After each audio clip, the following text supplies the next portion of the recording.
السلام علیکم ورحمۃ اللہ وبرکاتہ۔ آج کا جو کویشچن ہے زکوٰۃ کے بارے میں ہے۔ انشاءاللہ ہم اس کو کچھ پارٹس میں کور کریں گے۔ شرعی اصطلاح میں مال کے اس خاص حصے کو زکوٰۃ کہتے ہیں جو اللہ تعالیٰ کے حکم کے مطابق فقیر، مسکین وغیرہ کو دیا جائے۔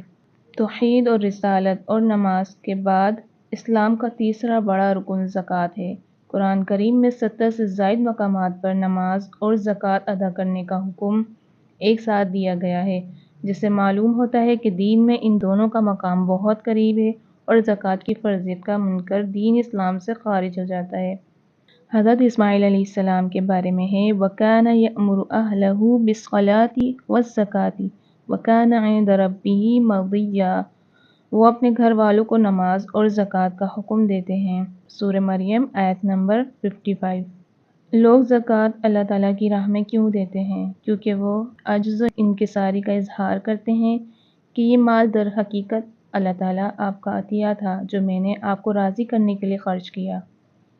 زکوٰۃ کے ذریعے غریب اور محتاج بندوں کی خدمت ہوتی ہے، اس طرح ان کی خوب دعائیں حاصل ہوتی ہیں، تو کوشش کیا کریں کہ ٹائم سے زکوٰۃ ادا کر دیا کریں۔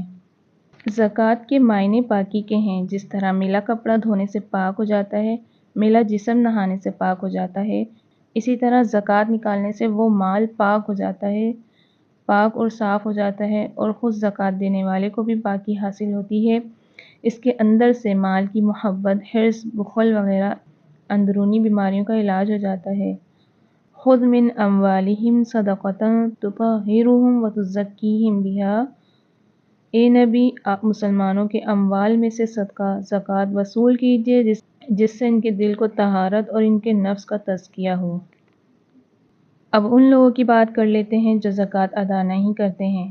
زکوٰۃ ادا نہ کرنے والوں کے لیے بہت سخت وعید ہے۔ اللہ تعالیٰ کا فرمان ہے، جو لوگ سونا چاندی جمع کر کر کے رکھتے ہیں اور ان کو اللہ کی راہ میں خرچ نہیں کرتے، سو آپ ان کو ایک بڑی دردناک سزا کی خبر سنا دیجیے کہ اس روز واقع ہوگی کہ ان کو دوزخ کی آگ میں تپایا جائے گا، پھر ان سے ان لوگوں کی پیشانیوں اور ان کی کروٹوں اور ان کی پشتوں کو اور ان کی کروٹوں کو داغ دیا جائے گا، یہ وہ ہے جس کو تم نے اپنے واسطے جمع کر کے رکھا تھا، سو اب اپنے جمع کرنے کا مزہ چکھو۔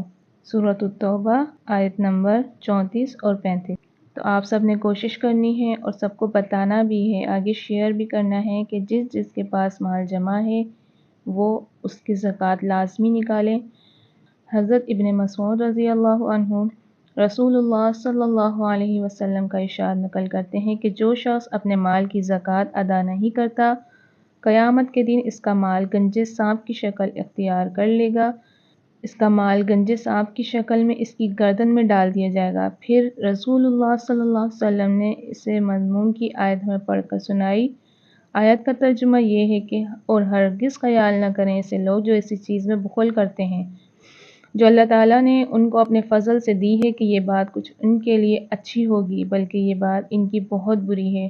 وہ لوگ قیامت کے روز طوق پہنا دیے جائیں گے اس کا جس میں انہوں نے بخل کیا تھا۔ سورہ آل عمران۔ اب بات کرتے ہیں زکوٰۃ کس کس پر فرض ہے۔ سب سے پہلے زکوٰۃ بالغ لوگوں پر فرض ہے، نابالغ بچوں کے مال پر زکوٰۃ نہیں ہے۔ اگر نابالغ کے پاس جائیداد ہو تو نابالغ بچے کی طرف سے صدقہ فطر ادا کرنا بھی ضروری ہے۔ دیکھیں، زیورات عورتوں کی ملکیت ہوتے ہیں، تو آپ سب بہنوں کی ذمہ داری بنتی ہے کیونکہ آپ ان کی مالک ہیں، تو اپنے شوہروں سے درخواست کرنی ہے زکوٰۃ ادا کرنے کی، تو انشاءاللہ ادا ہو جائے گی۔ میاں بیوی کی زکوٰۃ کا حساب الگ الگ ہے۔ فوت شدہ شوہر کی زکوٰۃ بیوہ کی ذمہ داری نہیں ہے، اگر ورثہ ادا کریں تو اچھی بات ہے۔ اگر نابالغ لڑکی کو زیورات کا مالک بنا دیا جائے تو اس وقت تک زکوٰۃ واجب نہیں جب تک لڑکی بالغ نہ ہو جائے۔ تو یہ کہنا کہ زیور بچی کو جہیز کے طور پر دیا جائے گا زکوٰۃ میں سے مشتبہ نہیں سمجھا جا سکتا، جب تک لڑکی کو زیورات کا مالک نہ بنا دیا جائے، اور لڑکی کو مالک بنانے کے بعد ان زیورات کو خود استعمال کرنا جائز نہیں ہوگا۔ باقی انشاءاللہ نیکسٹ پارٹ میں۔ جزاکم اللہ خیرا کثیرا۔